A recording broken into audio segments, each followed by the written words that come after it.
Good evening all. કેમ છો બધા? આજે આપણે જાણશું બીજી કેન્ડલમાં કઈ રીતના ટ્રેડ લેવો ફ્યુચર એન્ડ ઓપ્શનમાં. તો પહેલા કોઈ પણ આપણે સ્ક્રિપ્ટ જોઈ લઈએ. એના માટે ટ્રેડિંગ વ્યૂ ખોલશું. આપણે અત્યારે પહેલા બેંક નિફ્ટી જોઈએ. એમાં 5 મિનિટનો ચાર્ટ રાખશું.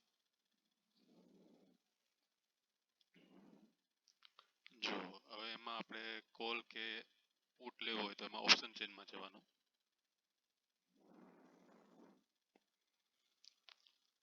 આપણે ઇન ધ મની લેશું. સવારના જ્યારે માર્કેટ ખુલે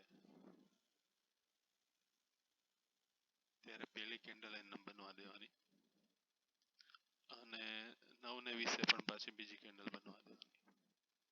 જો કોલ અથવા પુટ જે સાઈડ જતો હોય મીન્સ જો અત્યારે હું લાઈન દોરું છું એમાં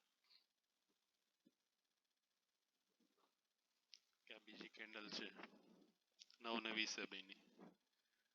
હવે એનો હાયર આપણે માર્ક કરી લઈએ.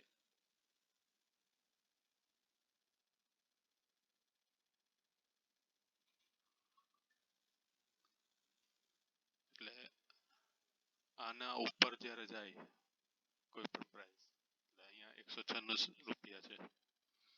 આની ઉપર આપણે 5 પોઈન્ટ ગણી લેવાના એટલે 201. ટ્રિગર કરીને આપણે રાખીએ 201 રૂપિયા અને પછી તમે જોઈ શકો છો કે ક્યાં આવી ગયું. તમારે 10-15 પોઈન્ટ જોતા હોય તો એ તો એમ નીકળી જાય. અને સ્ટોપ લોસ છે એ એની આગલી કેન્ડલનો લોઅર રાખવાનો. આમાં થોડો મોટો આવે છે પણ ઘણી વાર થોડો નાનો આવતો હોય એટલે એ રીતના તમે કરી શકો.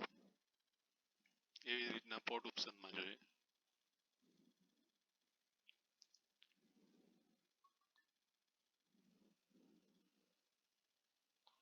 જો આગલા દિવસની કેન્ડલ જોઈ લઈએ આપણે.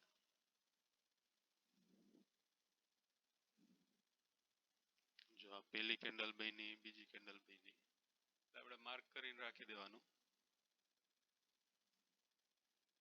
બીજી કેન્ડલ અને એના 5 પોઈન્ટ એટલે આ 878 છે. આપણે થોડી નાની પ્રાઇસ જોઈ લઈએ.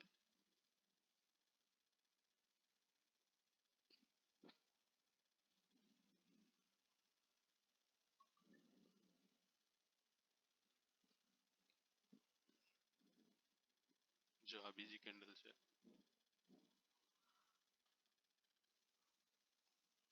593 રૂપિયા. હવે એમાં આપણે 5 પોઈન્ટ ઉમેરી દઈએ.